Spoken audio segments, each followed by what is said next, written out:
sync and share files securely with Citrix ShareFile. My name is Babita Rihal, and I will be your co-host for today's webinar. Your presenters today are George Christophe and Rune Grumheden from Citrix. After the webinar, you will get access to the recording, and if you have any questions during the webinar, you can put them in the chat, and we will spend some time in the end. With that said, I will hand over to today's speakers. Thank you, Babita. Excellent. And hello today. And my name is George Christophe. I'm a sales engineer covering the Northern Europe region, and also I'm living in the UK in London. So pleased to meet you all remotely. And also Rune. Yeah, hi everyone. My name is Rune Grumheden. I work as a system engineer out of Norway, basically covering the Norwegian region. Besides working with ShareFile, I also work with Zen Mobile, Zen Apps, and Desktop. Yep. Got a wide range there, Rune. Thank you.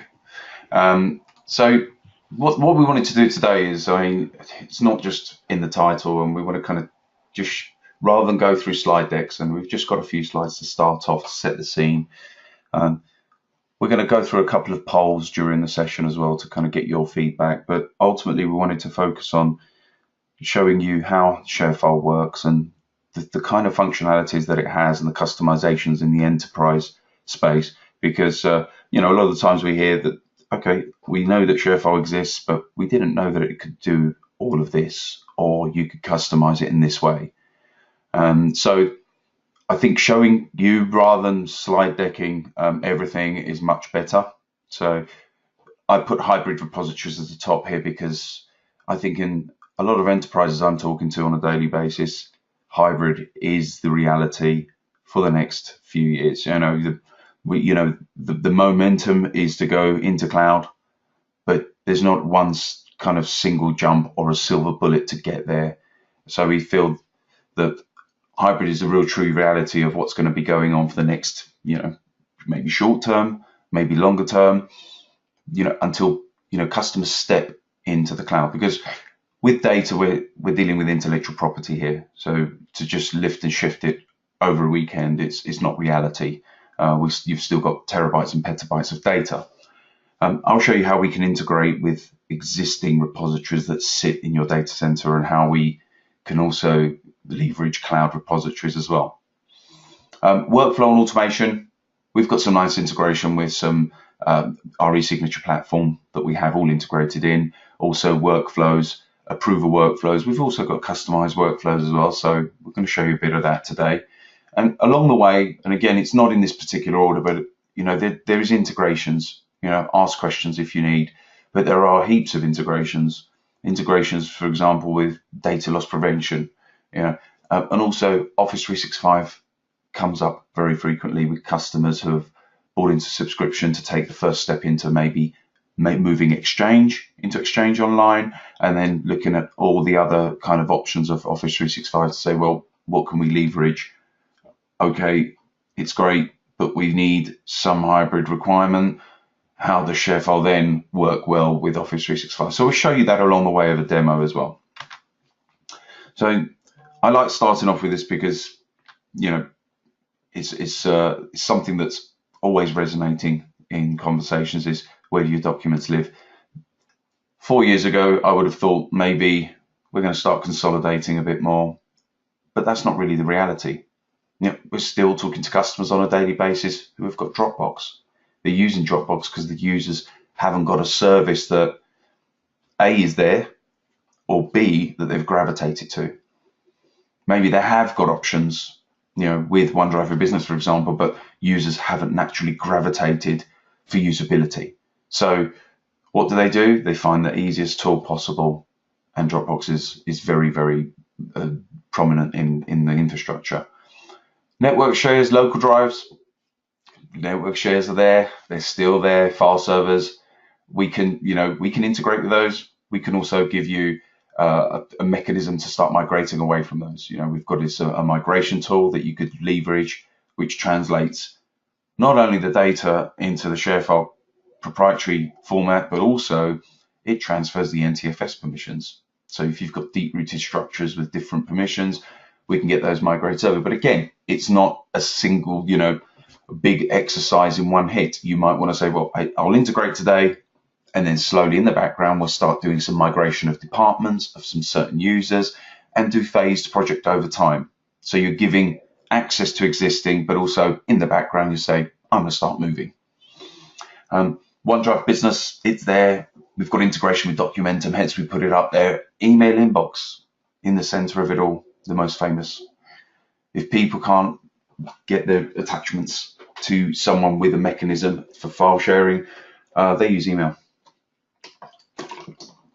That's the easiest way and the most successful way, but then ultimately you get loads of clutter in the sent items and versioning and audit trail. It becomes a bit of a nightmare. So all these are there. SharePoint is there embedded into a lot of customers. They've got not only using it as a kind of place where documents live, but there's some workflows and integrations they've built. So how do you integrate with that as well? So with ShareFile, we've got the ability to integrate with those multiple repositories. Citrix ShareFile it's not a, we're not a vendor who owns storage. We don't own storage at all. We leverage for our cloud options for customers, the Citrix managed solution. We leverage AWS and Azure. So we don't manage storage, we don't own storage as such. We do manage it for customers. But then customers say, well, I'm going to manage it myself. So, okay, that's fine. You can build your own storage zone ShareFile presence in Azure or AWS yourself. And you can manage your own cloud layer as well. But you can also build that on premise and integrate with your existing NAS or storage solutions or existing DFS infrastructure. You can also enable other connectors into these repositories. OneDrive, we've got an Exchange connector. And ultimately, what we want to provide is that user experience for the end user. So they don't have to have that thought process of, right, how do I grab a file from this location to be able to bring it over here or share it out to an external customer? And then they have to jump through different browsers, different tools to do something because their data is in certain repositories. And again, don't get scared that, oh my gosh, by default, every user gets presented with this. They don't. This is controlled with policies, so you'll just assign AD groups to certain connectors for certain users in the business. And ultimately, just a quick view, which we're showing you in the demo anyway, is that I've got a consolidated view inside all of my endpoints. So the mobile endpoint is one of my favorites because ultimately that gives me the flexibility to access those repositories, bring data offline, even if it's offline on my iPad, for example, it's encrypted at rest. I can disable opening functionalities out of the box without needing a third-party solution or an application management solution. I've got an editor built inside ShareFile to edit Word, Excel, PowerPoint, and also annotate PDFs. So ultimately, I can offline a bunch of files from different locations, get on an airplane, and start editing those docs with my inbuilt editor. And when I'm back online, it will just synchronize back to where they came from. So this is more of a consolidated view. And now you think, right, okay, you've got all these connectors now, different places. I'm just going to show you a slide deck touching on what we can do at Citrix, because it's not just being able to collaborate on files and data. It's more than that. So ultimately, we can build a perimeter around your whole infrastructure, whether it's on cloud, whether it's on premise, and ultimately being able to protect the user, profile the user, understand what they're doing, whichever repository or whichever endpoint they're using. And with that functionality, and something I'll just touch on, we've got analytics services that can establish what the user's doing, where they're coming from, ultimately where they're logging in from, what they're accessing, and how much data they're accessing, for example, which allows admins to start getting a bit more aware of, actually, this is what our users are really doing. So you're profiling behavior. You can profile and maybe focus your strategy a bit more towards what people are really doing. Also, you can protect them by getting a bit proactive if one user is accessing from London their infrastructure, and then suddenly there's a big download coming from a faraway country, let's say on the other side of the globe in Australia, and then you kind of want a proactive move to say, right, let's sever this link instantly, or let's stop this download, because it could be that this user's credentials have been taken by someone and data is being siphoned out. Usually when things like that happen, you find out a week or 2, 3 weeks later, and then your admins are trawling through logs through every system to find out what happened, like a post-mortem of events. So, we can add more, and I don't want to dive into all the services that we can provide to give your users the whole end-to-end solution from endpoint, from workspace, all the way through giving the contextual access and being able to report in a single place of what that person's doing. And also the unified experience really is about identity, and that user being able to just log in once and not presented with multiple credentials across different, endpoints for different activity.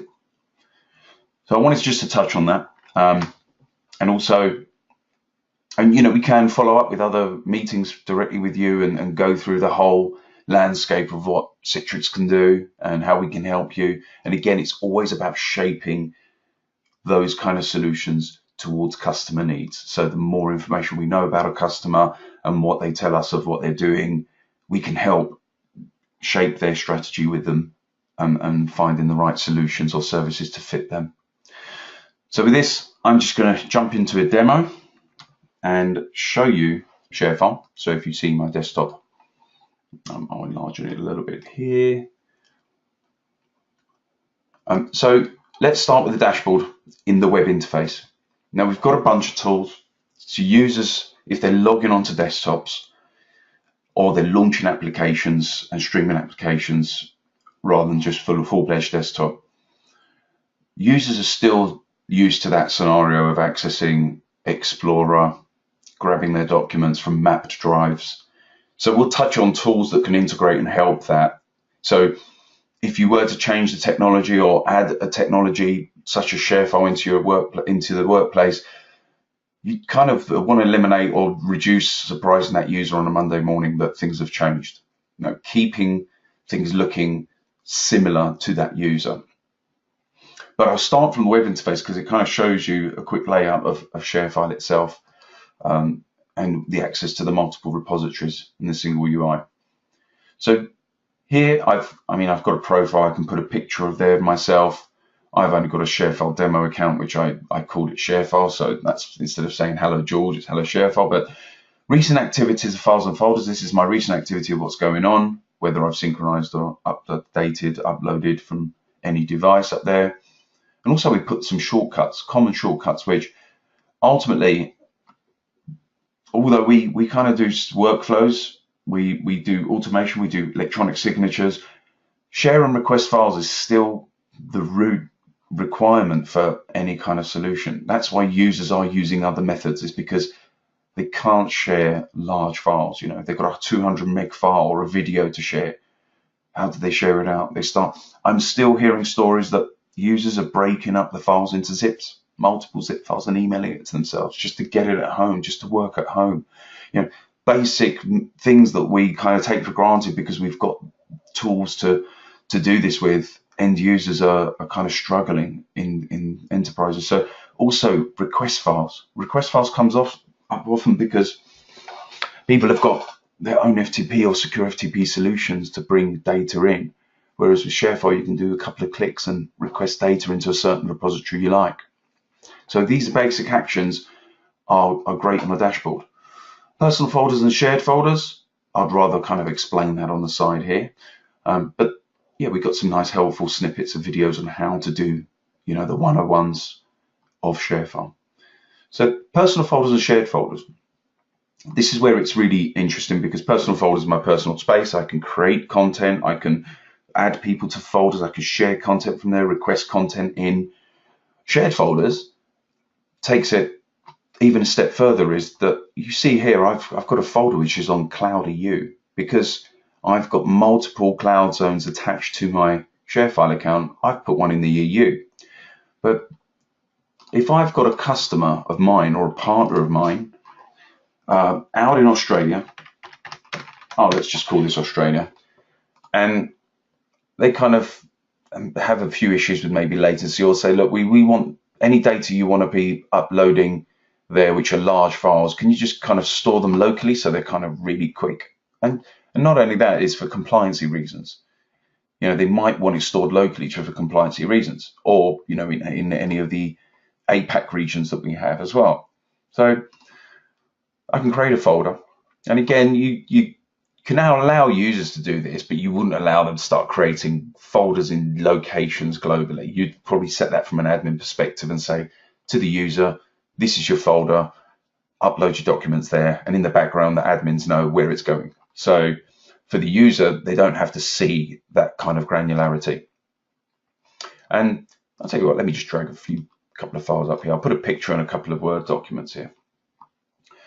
So now that goes off to Australia and uploads those documents there. And now I know that they're kind of localized and stored at rest in AWS in Australia. And we've got both AWS and Azure. So that's the beauty of shared folders. So if I go back to my folders here, so just for kind of, you know, for the demo reasons, I called it Australian Cloud EU, but for users, you would probably name them by business units. And these I regard as like team areas that you and your fellow colleagues are going to create folders with external customers and maybe want to be adding people permanently to folders. So rather than having your documents just sitting there and saying, I'm going to share them one by one, you can do that. It's great. And again, these I'll show you after. I'm going to share it to an outside person. Okay, we've never shared before, so I'm using a Gmail account for my outside share. So my Gmail account is a client of mine outside. I'll just create share there. I'll show you the options once, because once I show you these options, they're kind of consistent across all the tool sets and every share mechanism. So I'll just show you the ones. We have got an encrypted email mechanism. So if I write a message here, it can encrypt the body of the email. And again, that works within the Outlook plugin too. And if you kind of want to write a message and have a level of encryption on the message, it can use ShareFile as a mechanism to transfer that as an object. I won't enable that for now. I just wanted to talk around that. But also, when I send someone something, I want to be notified when they've accessed that file. So I've got some policies here. View online, full control. Also, we've got some other integrated rights management policies which would enforce a watermark and some other policies around it. But I'm going to say full control for this user. I'm going to set the expiry to 1 day for the link. So if that person doesn't click on that link in 24 hours, then it expires automatically. You can also set a time limit on how many times that person clicks download. And as you see here, I haven't got the option to send anonymous links on my account because I'd locked that down. But if we leave that enabled, you can have the different types of links. You can send a link anonymously out to someone so they don't have to authenticate whatsoever. They click it, they get the file. You can also request that they put an email address, first name and last name, i.e. some information about themselves. And that's another anonymous link, but with some detail. But this last way I've enforced on my account because I wanted to show you the automatic enrollment process of your external customers. So I can leave that unlimited. I can also always link to the latest version of the file. So if I want to send these links to these files, and I don't really want to be sending them every day, they're changing rapidly internally, I can send a dynamic link, which ultimately every time that user clicks on it, it goes to the latest version there is on the ShareFile storage zone. I can also say, no, I just want you to get that point in time copy. We can remember the message. So ultimately, whatever I type there, it can remember everything if I'm consistently sending documents out rather than having to populate. So I've set the policy and I click send. So that's an ad hoc share. I haven't given any permissions yet, so I can also request a file. because I'm actioning it from that folder, automatically I can send it out to that user, and I'll call it request. And you see it's going directly in that folder that I was in, but nothing stops me from quickly changing that. Saying, actually, no, I don't want it going into that customer folder. I'm just going to have them coming into my personal folder. Okay. And again, this is not locked down. So at the moment, I'm going to be sending an email out with a link which someone can click on and upload. But I can also click that. I can lock this down as well. I left that open, but I wanted to show you the differences what we do. But I can lock that down so your users don't have a choice. So everything that they request needs authentication. So I'll click done there. That's the policy, and I'll send a request link. Now you see there on my Gmail account, something's popping up. So let's go in there and read the first email. So this is your external person. Again, I've got my company logo, my branding. I could customize all this down here with my footers, my T's and C's. They'll just click on it thinking they're going to download, but it says first activate. So it's at this point is, I'll better spell that right, and I'll call myself client company because I haven't got a company, and I will put a password. And now these users are clients, so clients are free. A client is a person regarded outside of your company, not part of your Active Directory. And that's an external client, a different domain name. So this user now has seen this. They've got a preview. They might look and say, oh, I know what that is. I don't really want to download that one. I might just want to quickly preview this first. I'm not going to download it yet. Is it the right document? Let me see. And again, we leverage Microsoft Word Online for that viewing ability. And automatically we leverage it for our cloud zones. If you need storage to be stored on premise for some reason, for security and for compliancy, then you can enable that viewing and co-auth editing on premise. All you need is a Microsoft Office Online Server 2016 and you're good to go. Great, I like this. Yeah, this is the right file. I'm going to download this file. Okay, so I've got a local copy of it as well. Let's cancel that one now. There's the confirmation email to say you've successfully registered to set up your account. I'm not going to go into that too much. It's just a confirmation to the end user of outside your organization. And then also here's the request link. So again, they would need to authenticate, but because, oh, okay, I thought my browser would cache those, but let's put them in here and log in again. So you see, I haven't given that person access to that folder. I've just given them access to an area to upload some docs. Okay, actually, let's cancel those. I mean, the duplicates won't overwrite because that person won't have the ability. It will create additional files. Let's go grab some more. Let's put an invoice template in here as well. Okay, upload. So that user, again, that's what they get there. And you see, there's a little bit of a history now of what they've uploaded. So when they go back into the browser, they can see all the kind of history of what they've uploaded recently. That's a kind of new feature we got enabled. And shortly, this person will get a confirmation email to say they've successfully uploaded documents. Not sure if you can hear the noises in the background, but I am getting notifications from, as an employee, of something's happening on my account. And that means that this person has previewed. Okay, so you see that? I get the person, the document they previewed. And there's another one. And also, I've set up notifications to receive when activity happens on this as well. It's not just of that checkbox, but I'll show you that in a second. And also, this is the one which that person's just uploaded to me. So I'm getting notifications to employees, so now I know where to go and look. I mean, I can click that there, but let's just dive straight into there. Let's do a refresh. And again, they won't go in the customer because I requested them in the personal folder this time. But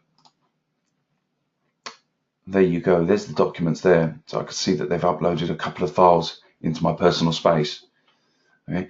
what I wanted to show you, let's go back a second, is as the employee here, I own this folder. I could set and force alerts for every activity. So if someone downloads from there, I can receive a notification. And again, we leave this, although you can force it on a global level, we leave this for the user to select, because imagine you force notifications for every movement on ShareFile, people will be getting tons of emails. So users can select certain repositories they want to have notification to. But then also, why should I keep on sending this person outside my company links? Why don't I just go and find that person and now give them permanent access to a folder? So we've got this virtual data space between each other, from internal to external. This kind of gets rid of that FTP requirement. It sets up permanent spaces, and it's nice. You get an audit trail with it. And when it's notification, I'm going to make sure that that person receives upload alerts when I put content in there as well. I can just give them an ability to upload and look at documents, but not download documents. But for this, I want a kind of two-way communication with my customer outside, so I'm going to add them permanently.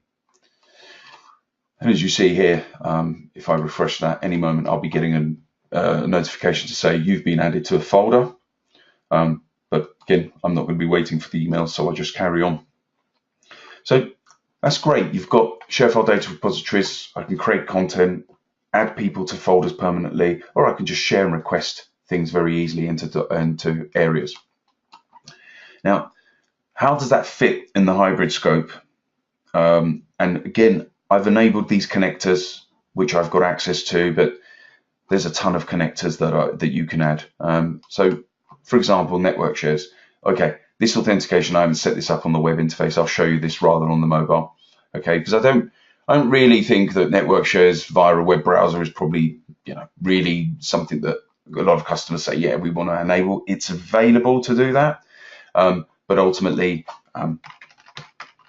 sorry, just spun this lab up this morning, and I've got to authenticate on this, which again, you would configure all your internal to do SSO across every single tool set, especially the web browser. So again, SharePoint is a similar situation, and also that would drive over to network shares as well.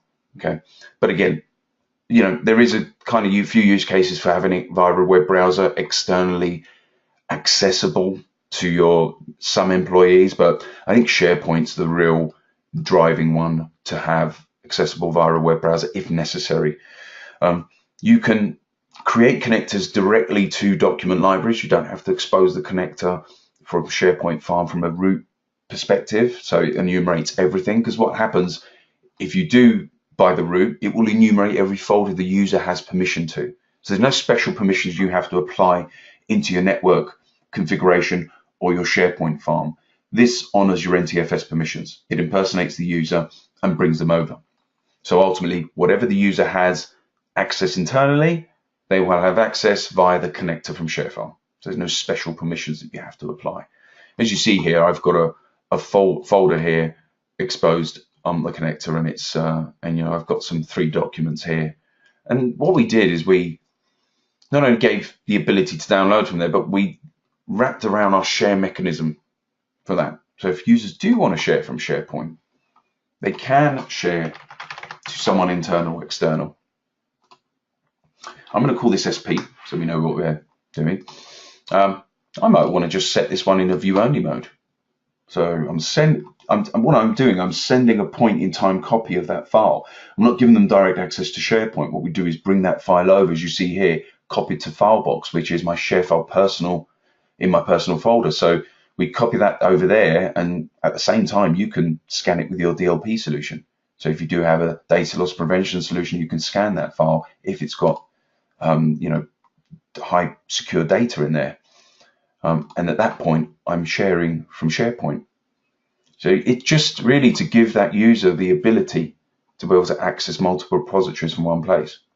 As you see, they're popping up behind. Let's just quickly jump into that client.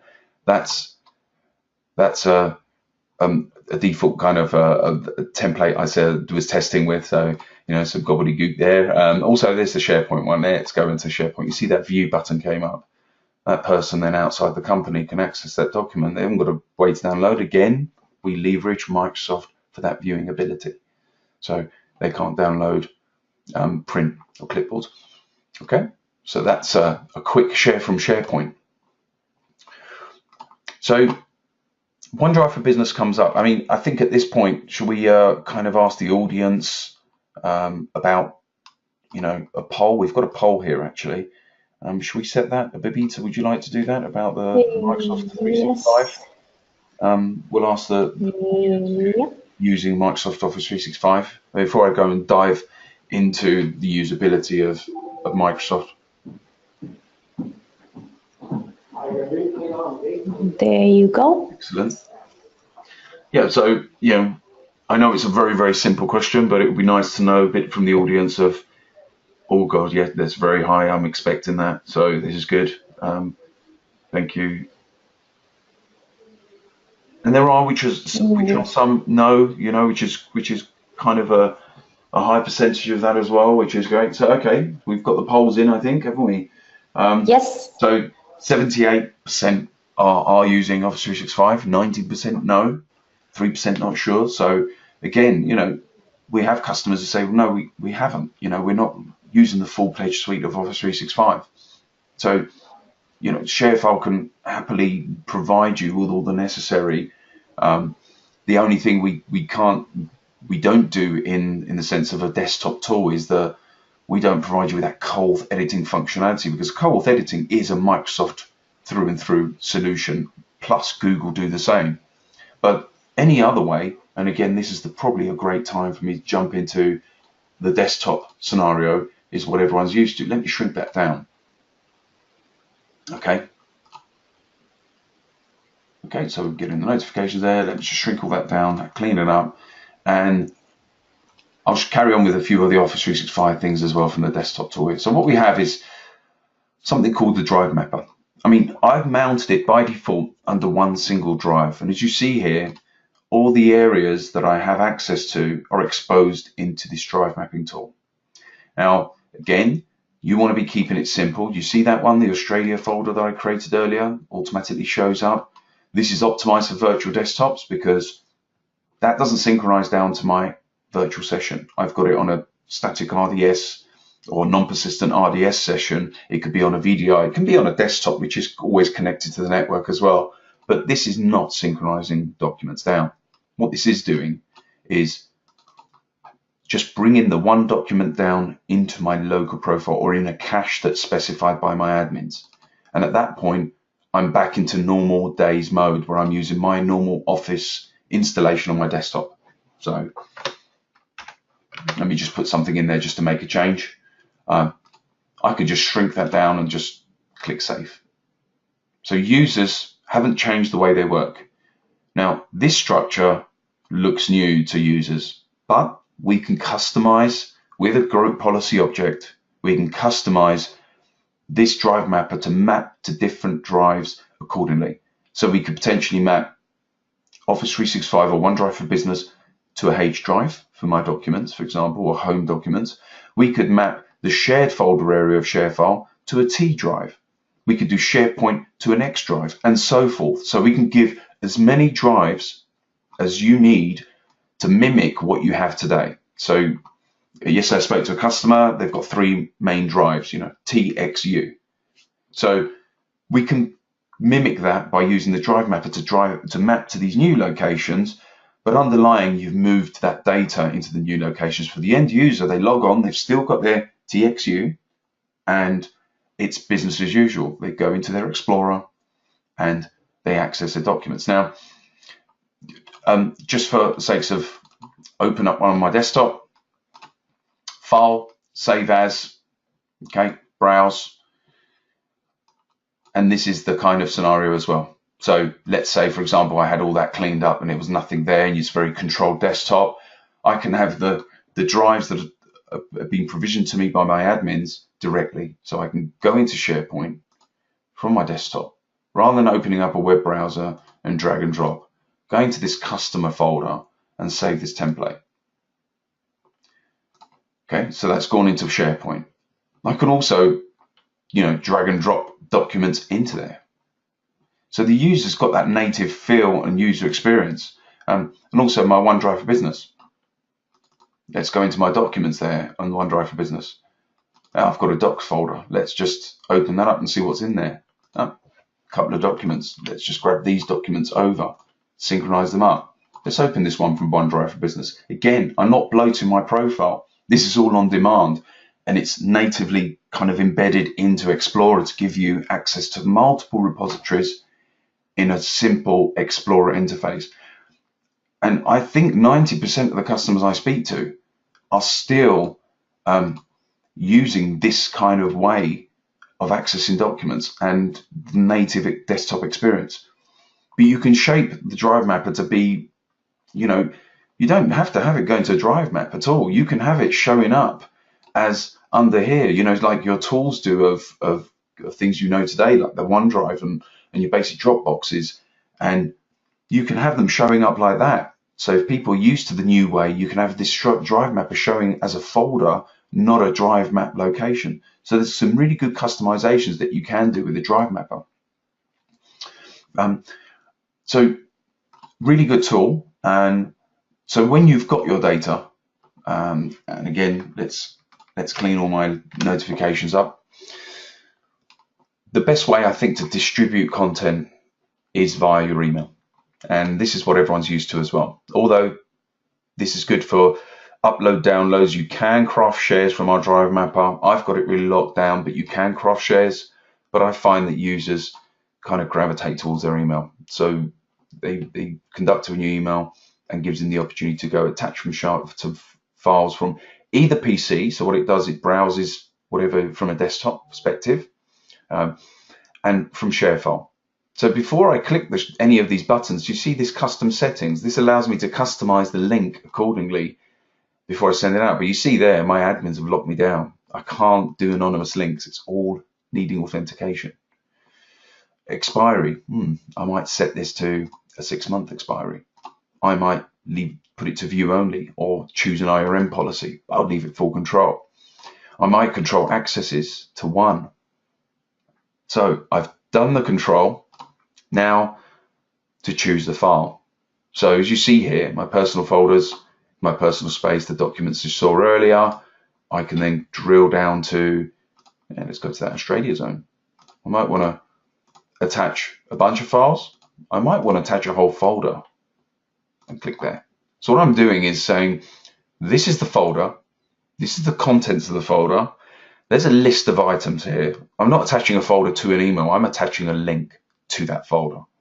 As you see here as well, this is my customization of my branding. I've left it very basic, customer 123, but you can do all the customization there for your email banner.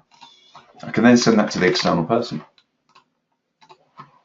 And I'll call it Outlook plugin so I know. Okay.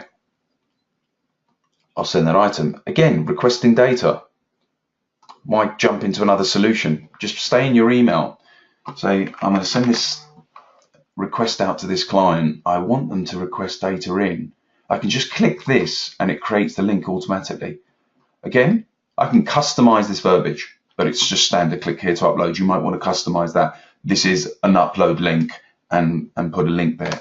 So I'm just going to customize that now because I've only requested some information there, but I might want them to authenticate. I might want to give them a 1-day pass for that. Automatically, it goes into my file box. I might just want to ask that to come straight into my ShareFile data repository. So let's get them to upload it straight into this customer folder here and click OK. And that's the upload link. So instead of going through IT solutions to get data into the premises, and again, we can support 100 gig per file, whether it's share or whether it's request. So I'll call it an upload link so we know when we're getting the emails there. So that person receives the links. As you see, they can download the attachments and they can look at the folder or the contents in it. So we've kind of exploded the contents out. So they might want to access the whole folder and just bring that folder down in a zip. they might just want to access 1 or 2 files within that folder. So we've given them that granularity of folder or files themselves or individual files. Okay. Again, you might want to pinpoint 2 rather than downloading the whole, 520 gig or 30 gig folder. So they'll download that, automatically zips it in flight, and then that person receives those documents in a zip file. So the upload link, again, same situation. I've done it from Outlook plugin, very simplistic, very easy. Okay, so moving on, I wanted to show you some approvals, and I think that the time is kind of running down, so let's just do it from here. So let's go into this repository here. Let's go into this customer repository here. I've got a ledger template. Okay, let's click on it, and what we do is get a preview. As you see here, that's the activity just now that I downloaded, or that client downloaded for me. As you see here, there's a general ledger template I've got. I can do a few things here. When I edit, I go into the world of Microsoft. And Microsoft then prompt me, do you have an Office 365 account? Okay, which I do my own temporary account. So let's see what it tries to use here. No, it doesn't. So I've got 2 accounts, you see. So when you don't log out properly from one, it gets confused because it's not assigned to this, it's assigned to my Citrix one. So what we would usually do is sign in with your credentials. You've got the editing functionality. I want to move on. I can show you the editing after from another browser, from another desktop. So initiate approval. This time, what I'm doing here is, once I've done my editing with my Word and Excel and PowerPoint, I usually send it to people to give me a bit of an approval. So send it to people's inboxes for them to say, yep, all good, or just a kind of basic commentary, or just an approval from themselves to say, yes, go for it. Rather than, send it to people's inboxes, it might be 20 meg, 30 meg, 50 meg. Why not just invite a few people to the file? Okay, so let's invite that person outside. Okay, there you go. I might want them to not be the only one in the approval process, but I want to add someone second, third, and fourth, etc. I might want them to do it in order. So that person first, second, third, sequentially. But you might want to just invite everyone just to be able to approve it. You don't have to get everyone to approve it. You can just invite people for commentary or just to view. So I can add a bunch of people here for CC. Okay. I could add internal or external, and also I could just add a group of people as well. So rather than saying, oh, I've got to pick people, this is a kind of common use case, I could just grab distribution groups and assign distribution groups to do approvals on documents. So you can make a distribution group in ShareFile and do that.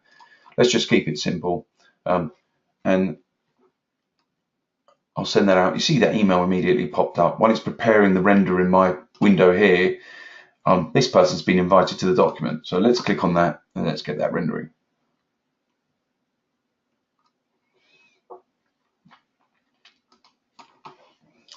Okay, so prepare and view.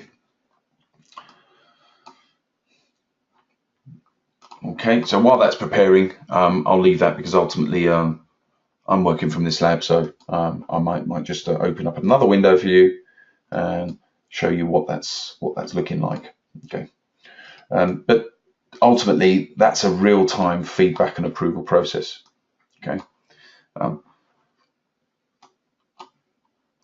So 2 seconds, let me have a look in progress here. Okay, great. So this person now receives a document on the outside. You see now it's on the inside. We've got different kind of behavior in this lab anyway for the browser. They're very locked down, so I get some kind of latency issues as well. But here, this person on the outside, green lights are on. They're the ones with the buttons, and they can start going and highlighting things and putting a commentary. You see there's movement in the background. That's the person viewing the real time.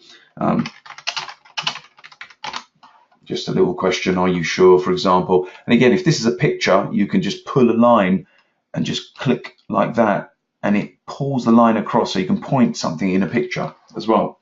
Alert.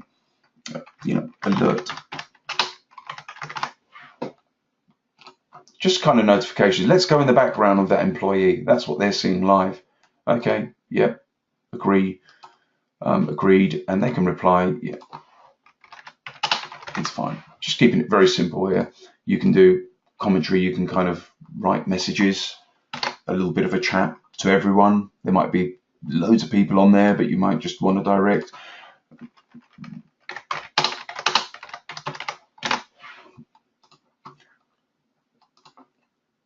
Egging that person on. Can you hurry? All right, agree. They can request changes, meaning that the person, it kind of keeps the workflow open. So if that person does make the changes and upload that document again, it goes back through the approval process in the same workflow. They can reject it, say, no, don't want to do that. I'll approve it. So that's a kind of real-time approval, and that person's got an approval, as you see up there. Now, let's go on to doing something with more of a signature once we've done that. So let's say we've had an approval, we're happy. I just wanted to go and show you, oh, sorry, let's go into this financial report here. I wanted to do some other report here. So, sorry, my voice is going. Okay, e-signature. I've got a financial report, e-signature. I can sign myself. E-signature means I'm going to start putting this through the process of grabbing an e-signature here. So, as you see here, it gives me some kind of how to use it. I can prepare a document. It converts everything to PDF. And I can send that to that outside person.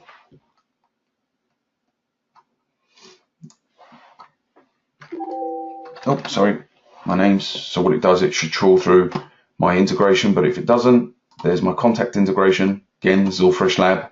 So let's see now. There you go. We're getting, okay.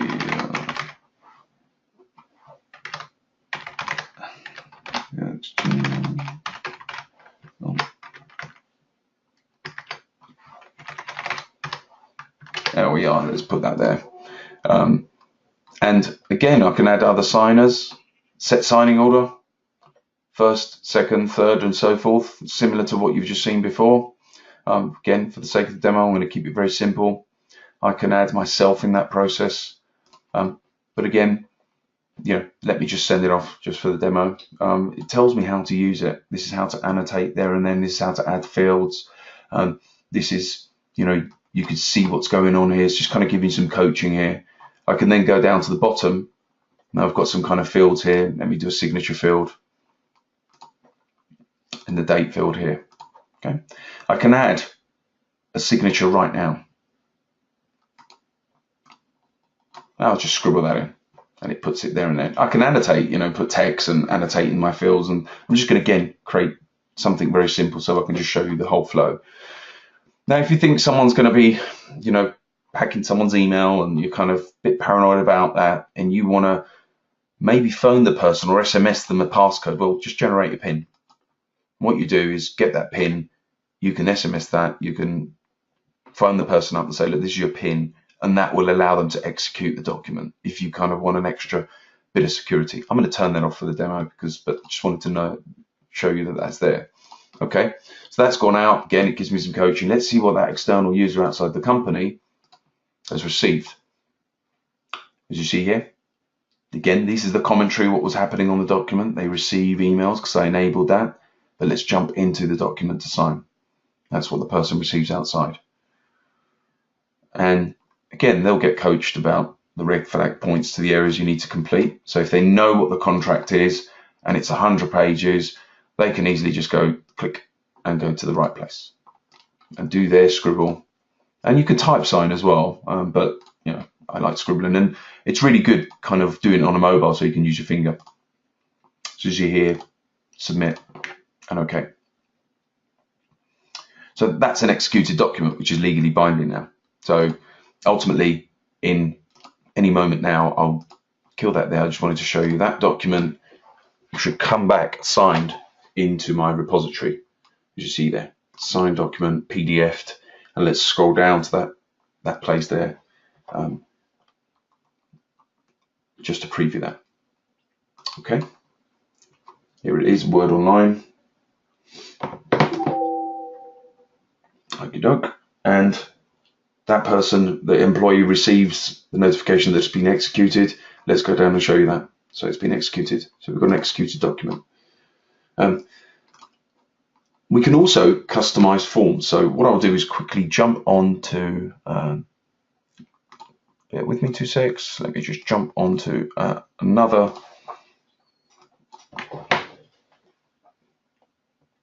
Okay, and I'll show you my screen here. So with the whole integration, Mac is coming up quite often as well, that users are going and getting their Mac. So we have got a tool to access those repositories via Mac. That's in beta. Any day it will be released, but we're kind of doing some finalized testings. But you see here, I've got access to my OneDrive for Business, the shared folder area. You see that Australia zone that we did, and those documents there. So again, not leaving Mac users out, giving them access to the multiple repositories, all embedded into Finder. Okay, so let me just jump onto the mobile app because I wanted to show you this. I mean, I showed you a screenshot earlier, but I want to show you the integration here as well. So, you know, it's jumping onto my network shares, grabbing some documents here, make them available offline. I've got some PDFs made available offline. I might want to go to this Get Started guide, might want to edit this document. And again, I can be offline and edit the document. You see, I haven't jumped out to another application. So I can then start looking at just certain files, certain pages. So if I've got 100 and whatever pages, that I can go in here, click there, and then also I can go and start highlighting. So go into here and highlight something there. So I can start annotating. I could put a little text, note here. Again, these are honored by PDF viewers. So a little text there, kill that. And also go back to here. If I've annotated loads of pages in a meeting, then I can just go here and say, what have I annotated? And quickly view it. Kind of simplistic little workflows there. I could save it on top. I could save as, sorry. Okay, so that didn't work for me. Sorry about that. My connection, it's weird. Moving on, let's go into my Cloud EU and let's look at the documents that I have there. Again, I could select a document here, and as you see, there's some more options here. When it's in ShareFile data, I do get more options because I've got the ability to open in Microsoft Word, and what that does, it launches my Word on my device here, and it launches and it grabs it. So I can also check out documents as well. As you see here, there's a nice little neat function of making that a favorite. Similar situation to our connectors, and if I go to my SharePoint connector here and I'm accessing this folder every day, maybe I've got 100 folders here, I could favorite that folder too. So I've got connector favorites for network shares, SharePoint, and also my ShareFile data repositories. I go to my favorites, and here's my favorites, which I'm using on a daily basis. So really simple to use. I wanted to quickly touch on what we're doing with the automated workflow. So in this instance, I've got a vacation form. I kept it simple. You see the company name there. I created the custom form I gave it out to my employee outside, and I called that person, George ShareFile. And today's date is there, and I want a vacation or some time off for a few days. And again, this was all fully customizable. I just created it very simple. You can request for, you can do barcodes. You can put a picture on there for someone to be able to annotate and draw on. You can take photographs, videos, dictations, and so forth. Kept it very simple, and I also asked for a bit of a scribble, please. Okay. And what I'm doing now is, look, that person's populated that content.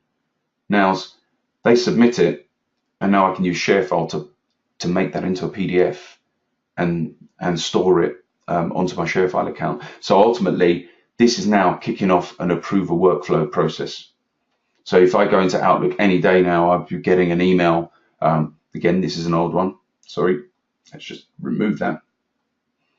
And any moment now, I'll get a notification that an email needs or a workflow needs to be approved. So also, I can provide multiple forms for my users. And shortly, we're going to be having this ability to be presenting into web browsers. So we're just currently working on that. So ultimately, you can put that in a web browser, intranet site, external, and have people populating forms, which then create either CSVs or PDFs on the back end and go through a workflow automatically.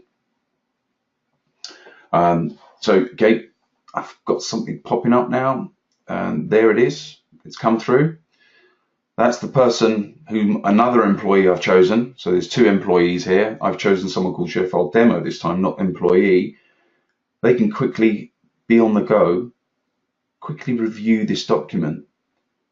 A vacation form, again, look, it's created a PDF.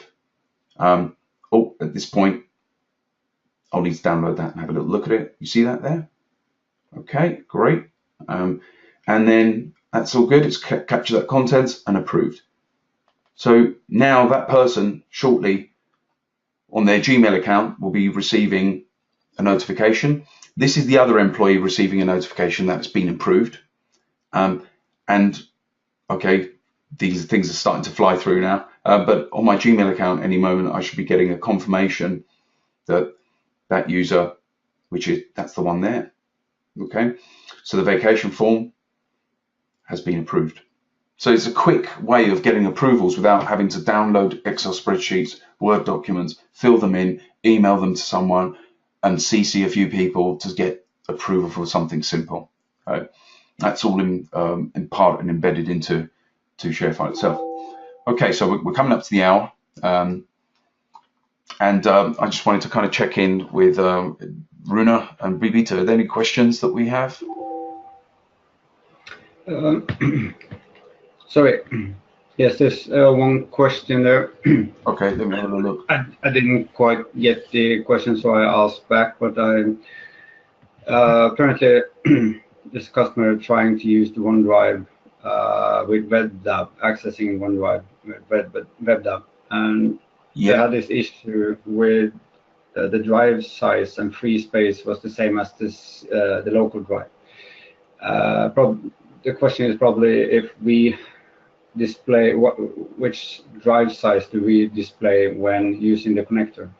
I think because they saw some issues not showing the right free space. Yeah. So the thing is with our drive mapper, the way we look at it, it's just for using or accessing any repository in that session. So I kind of don't encourage users to be able to synchronize at all in any way. So it's just access. That cache location is purely for being in session. So maybe you don't log out of your PC for 1 week. You've got those documents in a cache just to be fast, but you can manipulate that cache. So by GPO, you can say, look, users have 0 cache, so there's no footprint taken at all when people close down documents. Or you can allow them, 200, 300 meg cache. But we don't use the WebDAV. We go over HTTPS. But I've known that, well, I've found out that WebDAV is pretty slow. It's something that I think a lot of our kind of development are going away from. It's a protocol that we don't really encourage. But we do map directly to your repositories, and ultimately the free space is that we don't really allow users to start saying, right, I'm going to right click a folder and synchronize that into a virtual session. Okay, so I'm not sure if that answers your question, saying about using the full drive space. Is that something you wanted users to be able to synchronize big repositories down? I think we're all good. I get that. Yeah, we're all good on that question. Okay. Yeah. And I got a new question. We have shown a lot of great stuff around Windows and Mac OS X. And the question is, what about Linux? You can obviously use the web interface for that, but do we have any plans for any kind of clients for Linux? No, we haven't. You know, it hasn't come up very often, but there's no, you know, nothing stopping, you know, someone to use the SDK in essence and develop one for Linux. And again, what are you thinking about synchronizing down to Linux stations or Linux VDAs, for example? So, you know, because you'll need that in an on-demand mode, but we haven't had a real heavy requirement from anyone or to say, yeah, we need a Linux client tomorrow. But ultimately, nothing really stops you from developing, because if you go to api.sharefile.com, you've got a list of all the APIs that you can use, which are a ton of them, and also you've got this SDKs there. So maybe you can develop something yourself into Linux. But ultimately, web interface usually resonates very well in a Linux session. Yep. Great. I don't see any more questions at this time. Okay. So, Babita, did you want to kind of ask a question or so on the poll? Yes, I would like to ask how many of you are actually going to Synergy this year? If you could please fill in the poll.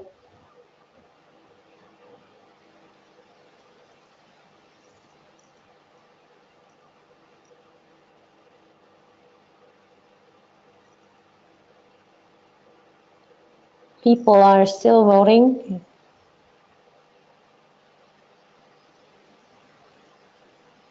Yep. There we go. And we can share that. So it's looking quite good. A lot of you are not going to Synergy. So we know this already, and we will bring Synergy to you. I hope everyone enjoyed the session and what we showed. And again, we would like to follow up with another meeting with yourselves directly and go through what you're doing and see if we can shape our solutions around your requirements. Thank you very much, everyone attending. And thank you, George and Rune. I will close this webinar now and wish you all a good day.